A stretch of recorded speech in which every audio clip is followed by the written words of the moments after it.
Sidang jemaat yang dikasih oleh Tuhan, melayani bukan saja merupakan kewajiban tetapi hak istimewa bagi umat Kristen. Sekali lagi saya katakan bahwa melayani itu bukan saja merupakan kewajiban tetapi hak istimewa bagi orang Kristen. Tetapi meskipun demikian, kenyataannya sulit mencari pelayan-pelayan yang mau terlibat. Saya dengar Komisi Dewasa Muda kalau kesulitan mencari pengurus, begitu ya. Lalu ada yang bilang kalau tidak ada yang mau jadi pengurus dan pengurus yang lama juga tidak mau lagi duduk meneruskan tugas panggilannya, ya sudah, ya dibubarkan saja. Nanti kalau sudah ada pengurus yang mau melayani di Komisi Dewasa Muda, baru dibentuk lagi, baru jalan lagi. Saudara, demikian juga di Komisi PI. Di Komisi PI orang bilang, Pak, sulit untuk cari dikatakan orang yang mau duduk di Komisi PI. Itu satu situasi kenyataan. Saudara yang dikasih oleh Tuhan Yesus Kristus, pekerjaan Tuhan ke depan itu bukan tambah ringan. Ya, tadi sempat Bu Ida itu ngomong, wah ini ke depan ini kerjaannya majelis ini tambah berat dibanding dengan yang kemarin, begitu. Sebenarnya enggak juga Bapak dan Ibu.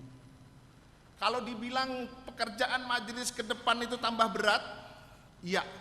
Tapi yang kemarin juga berat. Cuman mungkin agak santai begitu ya. Jadi persoalannya bukan kemarin itu lebih ringan begitu. Ya, sama saja, sama beratnya. Saudara, pekerjaan pelayanan kita ke depan itu tambah berat ya. Betul. Kaliwungu cabang kita sudah kita lepas dan sudah mandiri. Lega rasanya, satu pos sudah mandiri. Tetapi saudara harus ingat bahwa masih ada pos-pos baru ya yang kita sedang perjuangkan ya, yang kita doakan, yang kita taruh hamba Tuhan untuk melayani di sana, untuk memberitakan Injil di sana.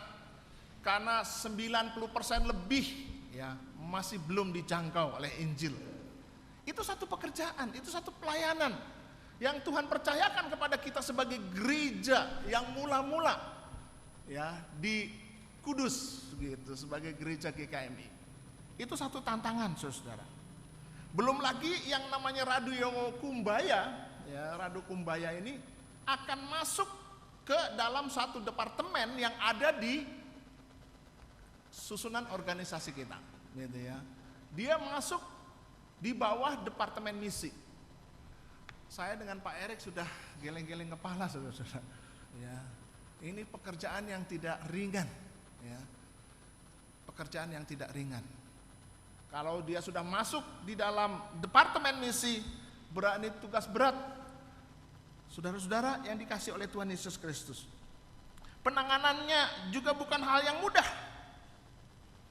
Belum lagi saudara-saudara, cabang-cabang kita, cabang-cabang yang ada yang kita punyai ya, itu membutuhkan perhatian yang lebih serius ya, saya katakan lebih serius. Dulu itu kita masih punya yang namanya majelis penghubung. Setelah dibentuk sistem departemen, kemudian majelis penghubung tidak ada, lalu ada yang namanya departemen misi yang diberi tanggung jawab menangani cabang. Tetapi di dalam penanganan cabang harus diakui tidak berjalan atau belum berjalan dengan baik. Mengapa? Karena memang personilnya sedikit begitu ya. Personilnya sedikit, lalu tugasnya banyak. Selain tugas sekolah, tugas keluarga, di pekerjaan. Lalu bagaimana ini?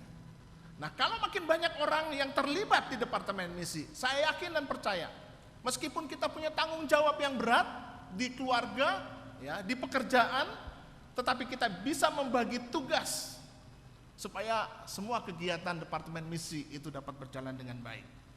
Saudara yang dikasih oleh Tuhan Yesus Kristus, karena itu Biarlah kiranya melalui bagian firman Tuhan yang kita mau renungkan hari ini, dari Lukas pasal 7 ayat 36 sampai dengan pasal 8 ayat 3, itu akan menolong kita untuk melihat atau ikut ambil bagian di dalam pelayanan yang ada, yang tersedia di gereja kita. Yang pertama, saudara-saudara, saya ingin mengajak saudara untuk melihat seorang Farisi yang mengundang Yesus. Seorang Farisi yang mengundang Yesus. Dikatakan di dalam ayat yang ke-36, ya, seorang Farisi mengundang Yesus untuk datang makan di rumahnya. Seorang Farisi mengundang Yesus untuk datang di rumahnya. Saudara, kisah tentang Yesus diurapi oleh perempuan berdosa ini, itu saudara bisa lihat di Matius 26 ayat 6 sampai 13. Di Injil Markus pasal 14 ayat 3 sampai 9, dan di Injil Yohanes pasal 12 ayat 11. Kalau di dalam Injil Matius dan Markus dikatakan ketika Yesus berada di Betania, di rumah Simon si kusta. Sama juga dengan Injil Markus pasal 14 itu. Di sana dijelaskan ketika Yesus berada di Betania di rumah Simon si kusta. Tetapi kemudian di pasal 12 Injil Yohanes ayat 1 sampai dengan 11, di sana diceritakan Yesus datang ke Betania, tidak menyebut nama Simon, ya, tempat tinggal Lazarus yang dibangkitkan. Itu penjelasannya. Tapi nama Simon tidak ada, ya, tidak disebut. Nah, kemungkinan saudara-saudara, atau barangkali Simon itu bersaudara dengan Marta dan Maria serta Lazarus. Nah, saya tidak ingin memperdebatkan masalah Injil Lukas, Matius, Markus maupun Yohanes. Tetapi saya ingin mengajak kita sekalian berfokus kepada bagian firman Tuhan dari Injil Lukas ini yang memang ingin memaparkan dengan begitu gamblang kepada kita mengenai kasih Allah yang luar biasa di dalam hidup ini.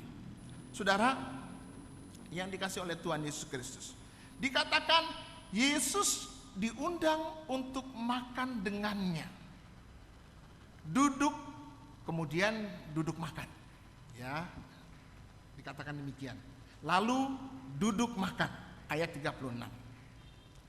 Dan bukan hal yang luar biasa, saudara-saudara, pada waktu perjamuan dikatakan semacam ini, ya, itu tiba-tiba ditemukan tamu yang tidak diundang.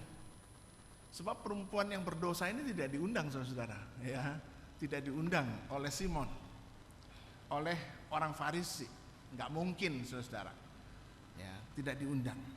Karena itu, saudara-saudara, maka tidak heran perempuan yang dikatakan di sini oleh nats kita sebagai seorang berdosa ada di antara mereka. Mungkin bukan hanya dia, barangkali ada orang-orang lain juga. Tetapi itu penjelasan yang mau disampaikan. Lalu saudara-saudara, dikatakan oleh firman Tuhan, orang Farisi itu, ya, orang Farisi itu dikatakan tersinggung oleh cara Yesus menerima atau membiarkan perempuan itu melakukan tindakan yang demikian, dan timbul dikatakan keraguan di dalam dirinya. Kalau saudara membaca ayat yang ke-39, ya, ayat 39 dikatakan, ketika orang Farisi yang mengundang Yesus melihat hal itu, melihat perilaku perempuan yang berdosa, membasahi kaki Yesus dengan air matanya, menyeka dengan rambutnya, dan meminyakinya, dikatakan kaki Yesus, dia tersinggung, gitu ya. Lalu mulai timbul keraguan. Jika ia nabi, tentu ia tahu siapa perempuan itu. Ayat 39, ya. Jika ia ini nabi, tentu ia tahu siapakah dan orang apakah perempuan yang menjamahnya ini. Tentu ia tahu bahwa perempuan itu adalah seorang berdosa. Saudara, jelas Yesus tahu siapa perempuan itu, ya.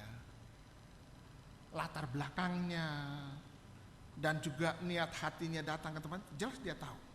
Saudara yang dikasih oleh Tuhan Yesus Kristus, ini sesuatu hal yang pada waktu saya merenungkan bagian firman Tuhan ini, dari pengalaman-pengalaman pelayanan, orang Farisi melakukan satu kesalahan yang besar di dalam hidupnya. Menilai tindakan Yesus berdasarkan apa yang ia pikirkan. Menilai tindakan Yesus berdasarkan apa yang ia pikirkan. Ya. Yang dia pikirkan adalah wanita berdosa ini atau perempuan berdosa ini tidak bisa hadir di rumahnya, tidak boleh hadir di rumahnya. Wanita berdosa ini tidak bisa atau tidak boleh melakukan tindakan seperti itu. Ya. Apalagi kita tahu zaman itu kaum bapak atau kaum laki-laki itu pegang peranan begitu ya. Kaum wanita itu dilecehkan atau direndahkan begitu ya. Jadi ini yang terjadi ya. Berdasarkan apa yang dia pikirkan. Dan ini tindakan yang saya katakan tadi keliru, saudara-saudara. Dan seringkali kita juga sering berpikir demikian. Kita sering berpikir demikian. Ya. Beberapa waktu yang lalu kita sempat membuat semacam juklak begitu untuk orang yang mau menikah, Sebelum kita membuat juklak itu ada katakanlah semacam pro dan kontra. Kalau orang mau diberkati nikahnya di gereja, maka orang itu harus hidup di dalam kekudusan, baru diberkati. Kalau orang itu telah melakukan perzinahan, ya, apalagi sudah ketahuan berbadan dua, orang itu tidak layak diberkati di gereja. Tidak layak diberkati di gereja. Dan itu saya pikir anggota jemaat yang cukup lama mengalami itu di tempat ini. Tidak boleh diberkati di sini. Lalu mereka dialihkan entah di rumah atau di basement gitu ya, basement. Nah, kami sebagai tim gembala jemaat, kami berkata bahwa yuk apa iya begini gitu ya. Nah, mestinya enggak. Gereja itu apa? Gereja ini tempat orang-orang suci. Ya. Gereja ini bukan tempat orang-orang suci, saudara-saudara. Gereja ini adalah tempat orang-orang berdosa yang membutuhkan kasih karunia Allah, yang membutuhkan belas kasihannya. Oleh sebab itu mengapa kita datang ke tempat ini? Bukan karena kita suci, tetapi karena kita berdosa. Maka kita datang mau menghampiri Allah, mohon belas kasihannya untuk mengampuni segala dosa kita, melayakkan kita kembali menjalani kehidupan ini bersama dengan Dia. Saudara, seringkali kita berpikir kalau orang berdosa ya tidak boleh melayani. Oh, saya kenal dia kok. Ya. Mengerti kok keluarganya, latar belakangnya. Lo kok terlibat dalam pelayanan? Iya toh, sopo toh saya ngajak. Kok pendetanya kok medeng wae? Gitu ya. Bukankah itu sering terjadi di dalam diri kita? Kita membuat penilaian ya berdasarkan apa yang kita pikirkan. Berdasarkan apa yang kita pikirkan. Saudara yang dikasih oleh Tuhan Yesus Kristus, ya. Betul, saudara. Kalau orang belum bertobat, ya bagaimana orang belum bertobat kok mau melayani? Ya sulit, saudara-saudara. Ya. Sulit. Bagaimana kalau orang bertobat kok minta berkat Tuhan? Tidak akan turun berkat itu, saudara-saudara. Kalau orang belum bertobat, lalu minta berkat, 10 pendeta pun yang menumpangi tangan atasnya, berkat Tuhan tidak turun ke atasnya. Saya mau katakan itu. Dan itu berdasarkan kebenaran firman Tuhan, saudara. Sebab itu dikatakan jangan sembarang numpangi tangan. Nah, mengapa kemudian kalau orang-orang yang berdosa kemudian datang lalu diberkati? Karena mereka telah melalui proses yang namanya pengakuan. Dan kalau saudara memperhatikan, orang-orang yang diberkati nikahnya di gereja, ada yang namanya acara buka waring betul ya, cadar. Saudara perhatikan, di tata gereja, bukan di tata gereja, di tata pelayanan itu, tata ibadah, ada satu syarat, kalau orang itu tidak buka waring, berarti sudah terjadi kecelakaan, gitu ya, sudah terjadi kecelakaan, atau sudah melakukan pelanggaran kesucian pernikahan. Udah, saudara udah ngerti, ngerti sudah ya, ngerti. Lah apa kita mesti umumkan, saudara-saudara, masukin warta, si A si B mau menikah, yang besok mau menikah itu ada 2 ya, anaknya Pak Yunus sama anaknya Pak Samuel ya, mau menikah gitu ya. Lah apa terus diumumkan, wah si Anu sudah berzina gitu ya. Ya enggak toh saudara-saudara ya. Tetapi saudara harus ketahui bahwa tim gembala jemaat bersama dengan majelis jemaat telah melakukan proses yang namanya penggembalaan, sehingga orang itu sadar kemudian mengakui dosanya ya di hadapan banyak orang. Saya selalu peringatkan saudara-saudara, mereka yang ada di bawah penggembalaan saya untuk pemberkatan nikah, saya katakan, kamu mau ngaku dosa apa enggak? Kamu sekarang ngaku sudah berzinah atau belum? Sebab kamu enggak ngaku, saya bilang dosanya kamu tanggung. Saya tidak tanggung. Berkat yang saya tumpangkan ke atas dirimu, saya tidak tanggung apakah berkat itu menjadi berkat atau itu menjadi kutuk. Saya tidak tanggung. Dan biasanya saudara-saudara, orang yang sudah menyadari bahwa berkat tidak akan mereka terima dengan penumpangan tangan seorang hamba Tuhan, ya, mereka mau selesaikan masalahnya. Mereka mau selesaikan masalahnya. Jadi saudara-saudara, ini yang terjadi di dalam kehidupan si Farisi. Yang pertama.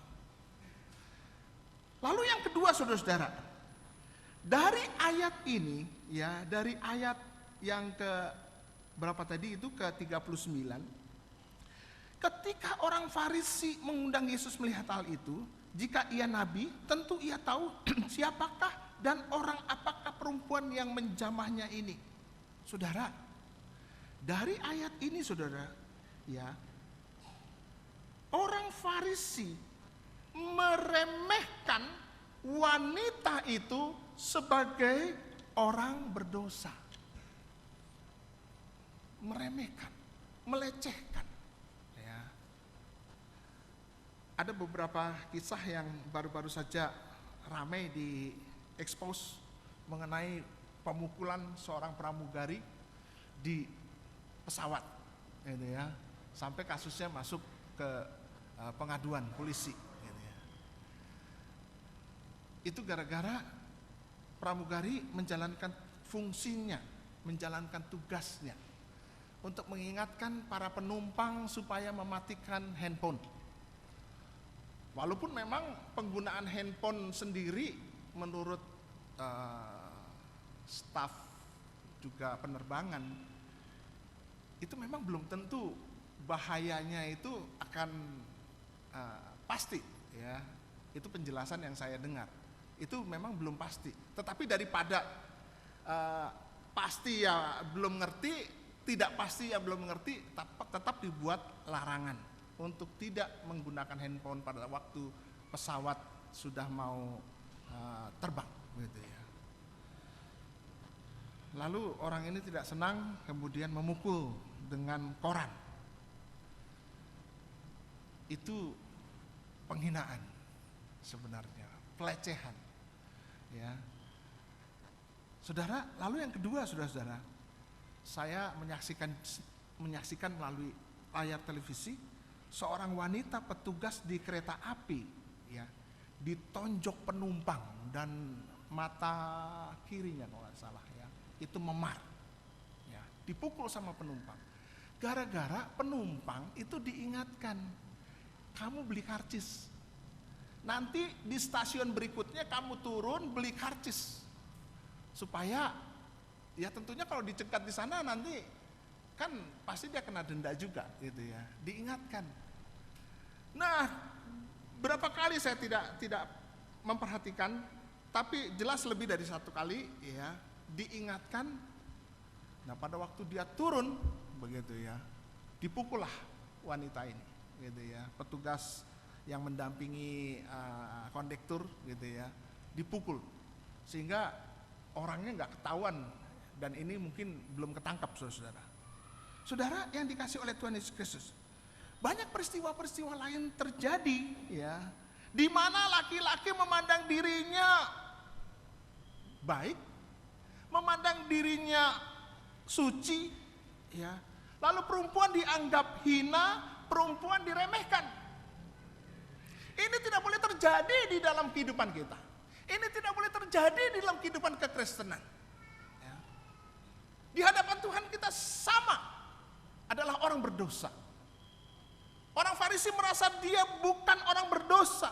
Ya. Simon menganggap hanya wanita itu, ya, dan dirinya tidak termasuk orang berdosa. Sangat menyedihkan, saudara-saudara, sangat menyedihkan. Karena itu jangan pakai ukuran kita, saudara-saudara. Jangan pakai ukuran kita kalau kita mengatakan kita lebih baik dari orang lain. Kalau kita sudah pakai ukuran kita lebih baik dari orang lain, ada orang yang lebih baik lagi daripada kita. Tetapi pada waktu kita diperhadapkan dengan kesucian Allah, maka kita harus mengakui kita ini adalah orang berdosa. Kita membutuhkan belas kasihan Tuhan, sebab dosa yang kita punya akan membawa kepada kematian. Ini yang seharusnya disadari, saudara-saudara. Dan itu yang tidak disadari oleh Simon. Itu sebabnya, saudara-saudara, firman Tuhan atau perumpamaan yang disampaikan Yesus di dalam ayat 41 sampai dengan 42 mau menunjukkan bahwa baik Simon maupun wanita itu adalah orang-orang berdosa yang tidak sanggup membayar hutang kepada Tuhan. Hutang dosa kita dihapuskan hanya oleh karena kemurahan Allah.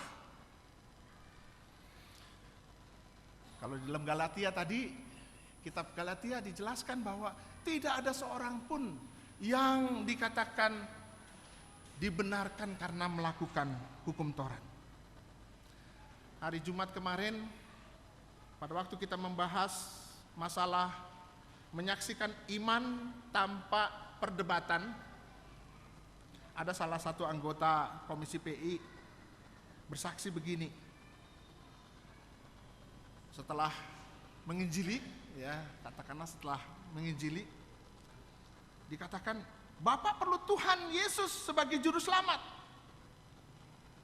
Lalu orang Komisi PI ini dikatakan gini, sebelum kamu kenal Tuhan Yesus, saya sudah kenal Tuhan Yesus, gitu ya. Sebelum kamu kenal Tuhan Yesus, saya sudah kenal Tuhan Yesus. Gitu. Saya tidak perlu Tuhan Yesus. Saya tidak perlu Tuhan Yesus. Saya sudah hidup, saya sudah baik. Saya, ya pokoknya apa yang baik itu yang saya lakukan. Singkatnya begitu. Lalu ditanya, gimana Pak pendapat Bapak mengenai masalah ini? Saya katakan, loh, setelah orang itu bicara seperti itu, yang kamu lakukan apa? Yang menawarkan dia untuk menerima Yesus, gitu ya. Sebab Bapak butuh Tuhan Yesus. Lah kalau dia nggak butuh Tuhan Yesus, kok ditawarkan Tuhan Yesus? Saya bilang keliru. Memang dia tidak butuh Tuhan Yesus. Yesus sendiri kan bilang, ya, Yesus sendiri bilang, aku datang bukan untuk memanggil siapa? Orang benar. Jadi kalau ada orang benar mengaku diri benar, ya sudahlah, kamu nggak butuh itu. Lalu saya katakan justru pada waktu orang-orang seperti ini nomor satu, jangan kita tawarkan Yesus, nggak ada gunanya. Kita harus membawa orang ini melihat bahwa di dalam hidupnya tidak ada seorang pun yang benar. Semua orang telah berbuat dosa. Ya coba aja lah suruh beberkan perbuatan baik apa sih yang kamu sudah lakukan. Suruh dia tulis begitu ya. Nanti kan ada hal-hal yang tidak baik. Saudara yang dikasih oleh Tuhan Yesus Kristus. Demikian juga ada seorang yang juga menyampaikan pergumulannya. Dia bilang, Pak, saya sudah sering mengunjungi orang bekas orang Kristen, gitu ya. Bekas orang Kristen, artinya dulu dia jadi Kristen, tapi sekarang sudah tidak jadi Kristen. Tapi setelah saya layani, rasanya kok dia tidak punya kerinduan untuk kembali menjadi Kristen. Saya katakan, orang rindu kok dipaksa. Orang rindu kan harus muncul dari dalam kan. Kalau kita rindu sama istri, rindu sama suami, rindu sama anak-anak, masa didorong-dorong sama orang? Kamu gak rindu ya sama istrimu ya? Oh, saya aja yang bukan istrinya, suaminya rindu gitu ya. Tentu gak begitu, saudara-saudara. Yang namanya kerinduan itu harus muncul dari dalam, dari hati. Gitu. Kesadaran. Istri telah mengasihi saya, merawat saya, melayani saya, ya, siang malam begitu ya. Lah kok sekarang nggak punya kerinduan? Kesadaran itu penting, begitu saudara-saudara. Nah saudara-saudara, lalu saya bilang, ya sudah, kalau memang dia tidak punya kerinduan, ya jangan dipaksa. Doakan saja. Doakan supaya dia mengingat kembali kasih setianya Tuhan yang begitu luar biasa. Yesus sudah mati untuk dia. Supaya dia kemudian akhirnya punya kerinduan. Saudara yang dikasih oleh Tuhan Yesus Kristus. Simon mengundang Yesus untuk makan. Tidak lebih dari itu. Mengundang Yesus untuk makan, tidak lebih dari itu. Kewajiban tuan rumah menyediakan tempat untuk mencuci kaki tidak dilakukannya. Kalau kita ngundang tamu yang terhormat seperti Yesus, seharusnya kan ya sudah, Yesus mari datang ya. Sebelum dia duduk di semacam dipan begitu ya. Kan orang habis jalan itu kan kakinya penuh debu. Masa kaki kotor naik ke bangku atau ke dipan? Adat istiadat Timur Tengah enggak begitu. Tapi tidak dilakukan oleh Simon. Mungkin karena dia merasa enggak perlulah, Yesus enggak perlu dilayani seperti itu. Siapa sih Yesus? Melihat cara Yesus menyambut aja dia sudah sinis gitu ya terhadap Yesus. Saudara, Simon dikatakan tidak melakukan kewajiban menyediakan tempat untuk mencuci kaki. Ya. Tidak dilakukan juga cium kudus. Tahu cium kudus ya? Cium kudus itu artinya sama seperti kalau saudara lihat saudara-saudara kita itu kalau ketemu ya lanang sama lanang begitu ya, nggak boleh kalau laki perempuan nggak boleh gitu ya. Nah itu cium kudus. Itu adat Timur Tengah. Di keluarga kami atau di daerah kami adat itu juga berlaku gitu ya. Sehingga kalau saudara lihat nanti saya katakanlah melakukan cium kudus begitu dengan wanita, itu bukan wanita lain begitu ya. Bukan wanita lain. Itu pasti ada kaitannya dengan saudara. Saudara sepupu, saudara yang paling dekat. Biasanya itu ya, kita lakukan seperti itu. Saudara, ini tidak dilakukan ya. Dia apalagi sekarang dikatakan meminyaki kepala Yesus. Itu tidak dilakukan dan firman Tuhan berkata demikian, saudara. Saudara, orang yang merasa diri baik tidak perlu berbuat banyak untuk Tuhan. Cukup ya rajin ke gereja. Wong saya udah baik kok ya. Cukup memberi persembahan. Lebih daripada itu, enggak usah, enggak perlu. Itulah gambaran daripada Simon atau orang Farisi. Dan itulah gambaran daripada orang-orang Kristen yang merasa bahwa dia adalah orang yang cukup baik, sehingga tidak perlu berbuat banyak, pelayanan tidak perlu melimpah dari kehidupan ini. Itu pelajaran yang pertama, saudara. Lalu pelajaran yang kedua yang saya ingin sampaikan, yaitu mengenai perempuan berdosa.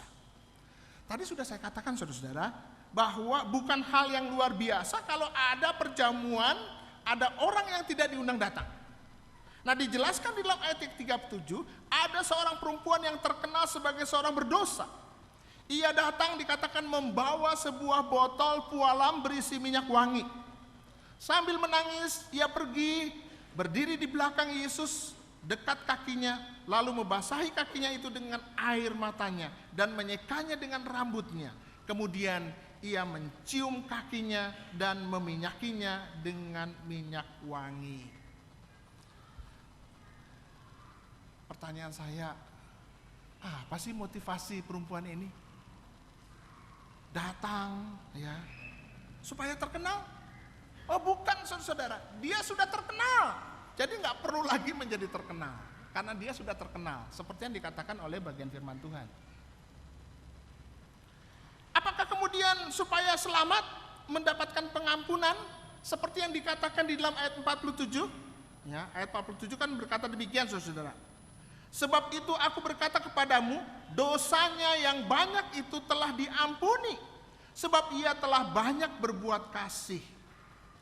Sebab ia telah banyak berbuat kasih. Apakah karena itu? Oh tidak juga, saudara-saudara.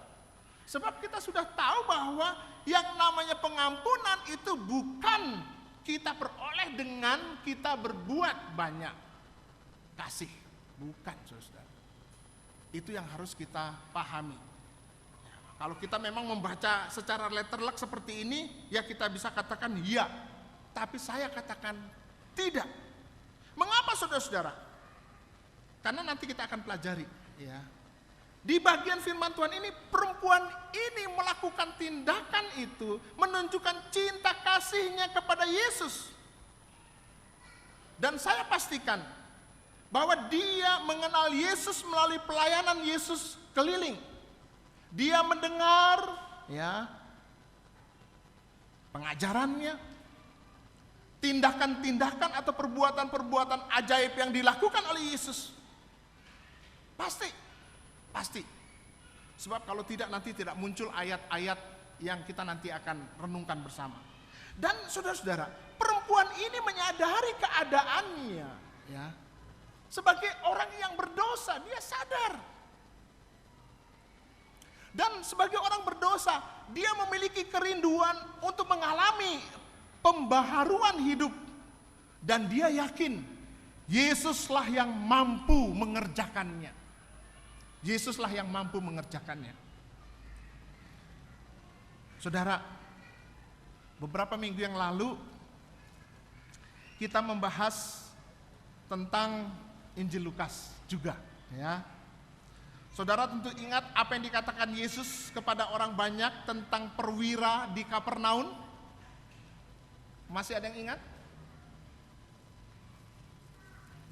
Yesus katakan, iman seperti ini tidak kujumpai di antara umat Israel. Menyedihkan, saudara-saudara, menyedihkan. Ya. Tidak pernah kujumpai sekalipun di antara umat Israel. Mengapa, saudara-saudara? Kalau saudara melihat pasal 7, ya, ayat 1, saudara akan ketemu di sana. Dikatakan dia adalah seorang kafir, hambanya sakit, lalu minta tolong tua-tua Yahudi menjumpai Yesus untuk datang menyembuhkan. Saya tidak ulang lagi, saudara-saudara, hanya ingin membawa saudara melihat ke belakang, ya, tentang iman daripada perwira ini, ya. Lalu ketika Yesus tidak jauh dari rumahnya, dia menyuruh sahabat-sahabatnya untuk mengatakan kepada Yesus, ya, di dalam Lukas pasal 7 ayat 6 dan ayat yang ke-8, ya, dikatakan demikian, Tuhan janganlah bersusah-susah sebab aku tidak layak menerima Tuhan di dalam rumahku. Sebab itu aku juga menganggap diriku tidak layak untuk datang kepadamu. Tetapi katakan saja sepatah kata, maka hambamu ini akan sembuh. Sebab aku sendiri seorang bawahan, dan di bawahku ada prajurit. Dan seterusnya. Saudara yang dikasih oleh Tuhan Yesus Kristus, sahabat-sahabatnya untuk mengatakan kepada Yesus bahwa ia tidak layak. Nah, iman seperti inilah yang juga dimiliki oleh perempuan itu. Perempuan berdosa ini. Aku orang berdosa. Dan aku tahu Yesus datang ke dalam dunia. Pengajarannya, perbuatannya. Maka aku yakin dia akan mengampuni dosaku. Dia sanggup untuk memperbaharui hidupku. Dan itu tekadnya. Sebab itu saudara-saudara, pada waktu dia mendengar Yesus datang ke Betania, Yesus sedang makan di rumah orang Farisi, ia datang menjumpainya. Dan ini bukan tindakan yang mudah, saudara-saudara. Bagaimana bisa dia datang ke rumah seorang Farisi? Dia adalah orang yang terkenal, seorang pendosa. Bukan hal yang mudah, membutuhkan keberanian yang luar biasa. Tapi kalau orang sudah taken, istilahnya sudah rela mati buat Yesus, dia sudah mempersembahkan hidupnya buat Yesus. Memang saudara-saudara, yang namanya kalau emosi itu sudah di atas ubun-ubun begitu ya, orang tidak takut lagi dengan apa yang akan terjadi. Dan itu dilakukan oleh perempuan ini, ya. Tidak mudah, di mata masyarakat ia sampah masyarakat. Kalau sekarang barangkali ia adalah orang-orang yang sering dikejar-kejar oleh Satpol PP. Tetapi karena ia yakin dosanya diampuni, maka dengan keberanian luar biasa dia datang menjumpai Yesus. Dan tidak hanya itu saudara-saudara. Bukan hanya dia berani datang menjumpai Yesus, tetapi dia datang dengan membawa buli-buli pualam yang berisi minyak wangi. Dan dikatakan buli-buli pualam itu mahal harganya. Saudara yang dikasih oleh Tuhan Yesus Kristus. Dan itu dipakai untuk apa saudara-saudara? Untuk meminyaki kaki Yesus. Saudara yang dikasih oleh Tuhan Yesus Kristus. Jadi dengan demikian ayat 48 yang saudara baca, ya, yang dikatakan demikian, ya. Dosanya diampuni. Dosanya diampuni. Itu bukan karena tindakannya. Bukan karena tindakannya datang menjumpai Yesus, lalu membasahi kaki Yesus dengan air mata, menyekanya, lalu mengurapinya. Bukan. Bukan karena tindakan itu dosanya diampuni. Tetapi dosanya diampuni di sini, ya. Yesus mau mengatakan bahwa ia berkuasa mengampuni dosa. Dia mau memproklamirkan kepada orang yang ada di situ bahwa ia berkuasa mengampuni dosa wanita ini. Karena itu betapa kemudian terjadi istilahnya, siapa dia ini? Bukankah yang hanya bisa mengampuni dosa itu Allah? Saudara, pengampunan diterima perempuan itu saat ia beriman. Itu sebabnya saudara membaca, ya, di ayat yang ke-50, ayat 50, tetapi Yesus berkata kepada perempuan itu, imanmu telah menyelamatkan engkau, pergilah dengan selamat. Iman dia kapan? Iman dia pada saat dia mengalami dikatakan pembaharuan, ya, perjumpaan secara rohani dengan Yesus, bukan perjumpaan pada waktu ada di rumah Simon, bukan itu. Nah Bapak Ibu yang dikasih oleh Tuhan Yesus Kristus, makin orang sadar keberadaannya di hadapan Tuhan. Makin orang tahu pertolongan Tuhan begitu besar di dalam hidupnya.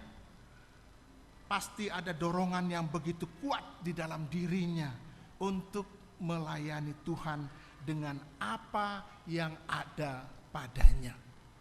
Dengan apa yang ada padanya. Bahkan seluruh ekstensi hidupnya.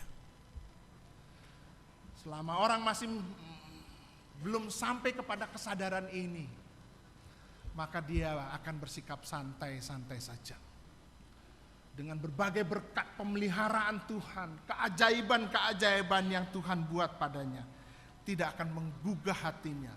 untuk melimpah, dikatakan syukur kepada Allah. Itu yang kedua. Dan hal yang ketiga yang saya ingin sampaikan sebagai bagian penutup daripada ibadah kita, yaitu tentang perempuan-perempuan yang melayani. Saudara, di dalam pasal 8 ayat 1 sampai dengan ayat yang ketiga, saudara lihat di sana, tidak lama sesudah itu berjalan dan seterusnya, dan juga beberapa orang perempuan yang telah disembuhkan dan seterusnya. Saudara, para wanita yang disebutkan cukup banyak dan terdiri dari berbagai latar belakang. Ada yang percaya karena mendengar firman, ada yang percaya karena disembuhkan dari penyakit, ada yang percaya karena dibebaskan dari kerasukan dan sebagainya. Dikatakan mereka mempunyai hati yang bersyukur oleh karena apa yang sudah dilakukan Tuhan atas diri mereka. Lalu dikatakan mereka melayani melalui harta kekayaan untuk mendukung pekerjaan Tuhan. Nah, pelayanan ini disebut pelayanan di bidang keuangan. Ya. Saudara, baca seluruh bagian firman Tuhan. Saudara akan melihat bahwa orang-orang yang dikatakan telah percaya, yang telah mengalami pertolongan Tuhan, adalah orang-orang yang punya komitmen untuk terlibat di dalam pelayanan. Nah, saudara-saudara, kita bisa melayani Tuhan dengan berbagai cara, ya, dengan berbagai cara, sesuai dengan karunia yang diberikan Tuhan kepada kita. Tetapi satu catatan, pelayanan yang harus kita lakukan atau pelayanan yang kita kerjakan adalah lahir dari mata air pengampunan. Kita tahu Tuhan sudah mengampuni kita. Kita tahu betapa kasihnya, meskipun kita berulang kali berbuat dosa, tapi Dia mengasihi kita. Maka sebagai ungkapan rasa syukur, kita mau melayani Dia, ya. Apalagi kalau kita tahu bahwa Dia, betapa baiknya Tuhan dalam hidup kita. Karena itu Bapak dan Ibu, mari kita pulang merenungkan bagian firman Tuhan hari ini. Pelayanan dengan tema pelayanan yang melimpah dari mata air pengampunan. Sudahkah kita sampai ke sana? Amin.